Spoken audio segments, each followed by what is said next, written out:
नमस्कार मित्रों, अश्विनी सेज में आपका स्वागत। मित्रों, आज चर्चा चुनाव आने को है। कमोबेश 2-4 दिन में चुनाव की तारीखें भी घोषित हो जाएंगी। पर मित्रों, थोड़ा सा गौर करिए कि पिछले 1-1.25 महीने से जिस तरीके से सरकारों के विज्ञापन आ रहे हैं टीवी चैनल्स में, प्रिंट मीडिया में, तो मित्रों ये किसका पैसा है? क्या सरकारों को इन विज्ञापनों में खर्च किए जाने वाले पैसे के संसाधनों की जांच की आवश्यकता नहीं है चुनाव आयोग को? हकीकत में अगर वो योजनाएं जिनका सरकारें टीवी चैनल और प्रिंट मीडिया के माध्यम से प्रचार प्रसार कर रही हैं, फला सरकार ने ये किया, फला सरकार ने ये किया, हमने ये किया, 80 करोड़ लोगों को खाना पहुंचाया, हमने स्कूल बना दिए, बिजली के बिल माफ कर दिए, अगर ये सब हकीकत में है तो इसके प्रचार प्रसार की आवश्यकता क्या है? एक चीज। दूसरा, आप भी जानते हैं, हम भी जानते हैं, पंजाब में आपकी सरकार है, केंद्र में भाजपा की सरकार है, कहीं कांग्रेस की सरकार है, कहीं किसी अन्य पार्टी की सरकार है। तो सरकारों का प्रचार प्रसार करके अंतोगत्वा इसका लाभ तो ये पार्टियां उठा रही हैं, उस लाभ का प्रतिफल वोटों के रूप में उनके प्रत्याशियों को होना है। तो क्या ये प्रत्याशियों के खर्चे में सरोकार नहीं किया जाना चाहिए?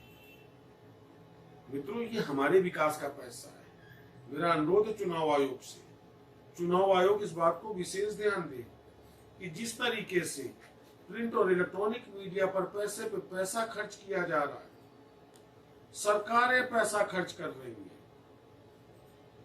कल आपके बड़े बड़े विज्ञापन चल रहे थे प्रिंट मीडिया में, तो कभी भाजपा के विज्ञापन चल रहे हैं प्रिंट मीडिया में, यूपी गवर्नमेंट अलग दे रही है, मध्य प्रदेश सरकार अलग दे रही है, असम सरकार अलग दे रही है।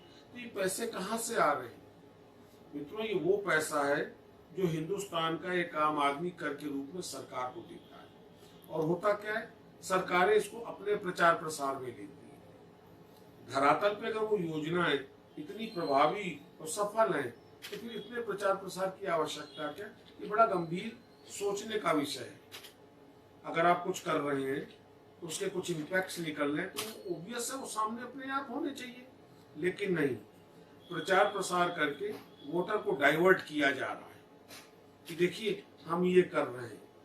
ठीक उसी तरीके से जैसे आजकल भाजपा एक बात पे बड़ा जोर दे रही है कि हमने पिछली सरकार में, जो ये सरकार मोदी सरकार है, इस सरकार में हमने 30 करोड़ लोगों को गरीबी की रेखा से ऊपर उठाया। बड़ा अच्छा किया। जब 30 करोड़ को आपने गरीबी की रेखा से ऊपर उठाया तो अब 80 करोड़ को फ्री राशन बांटने की क्या आवश्यकता? सोचिए मित्रों, ये स्टैटिस्टिकल डाटा है। हालांकि नीति आयोग को इससे फर्क नहीं पड़ना, नीति आयोग तो वही डाटा देगा जो सरकार उससे चाहेगी, और उसकी नजर में हर आदमी की इनकम बढ़ गई है।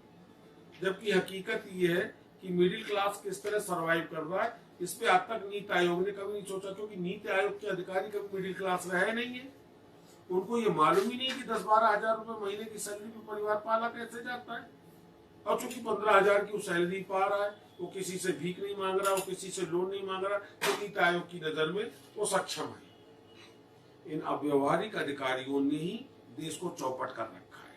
ठीक उसी प्रकार से जिस प्रकार से चुनाव आयोग ये अच्छी तरह जानता है कि IM के कमेंट्स कितने सिक्यूलर हैं, सपा के कमेंट्स कितने सिक्यूलर हैं, कांग्रेस और उनके संबंधित पार्टियों के कमेंट्स कितने सिक्यूलर हैं, भाजपा कितनी सिक्यूलर है, इसके बाद भी वो कोई आपत्ति नहीं करता। क्या ये संविधान अनुरूप है? क्या इस बात पे बैन नहीं होना चाहिए कि इलेक्शन के दौरान, और इलेक्शन के दौरान ही क्यों, नॉर्मल लाइफ टाइम पर भी किसी पार्टी को ये अधिकार नहीं है कि किसी धर्म को लेकर के, किसी जात को लेकर कोई इस तरीके की टीका टिप्पणी करे, क्योंकि हमारे भारत का संविधान समानता की बात करता है।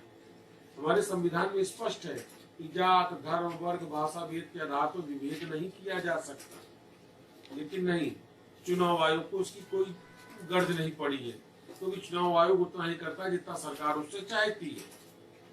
मित्रों, कितना बड़ा मजाक है। सुप्रीम कोर्ट के आदेश के बाद आज भारतीय स्टेट बैंक इलेक्ट्रॉनिक बॉन्ड को डिस्क्लोज करने को तैयार नहीं। क्योंकि भारतीय स्टेट बैंक वो संविधान के लिए समर्पित नहीं है, वो माननीय न्यायपालिका के लिए समर्पित नहीं है, वो समर्पित है सरकार के लिए। मैं इसलिए कह रहा हूं कि मित्रों, इलेक्टोरल बॉन्ड की आड़ में इन्हीं कॉर्पोरेट्स ने गवर्नमेंट को और पार्टीज को फाइनेंस किया है, और ये इसलिए किया है कि वो अपने अकॉर्डिंगली नीतियां बनवा सके। मित्रों, ये बहुत विषम परिस्थिति है। अभी भी समय है, आम आदमी को सोचना पड़ेगा। इसलिए सोचना पड़ेगा कि हमारा पैसा कहाँ जा रहा है, क्या उससे हमारा विकास हो रहा है,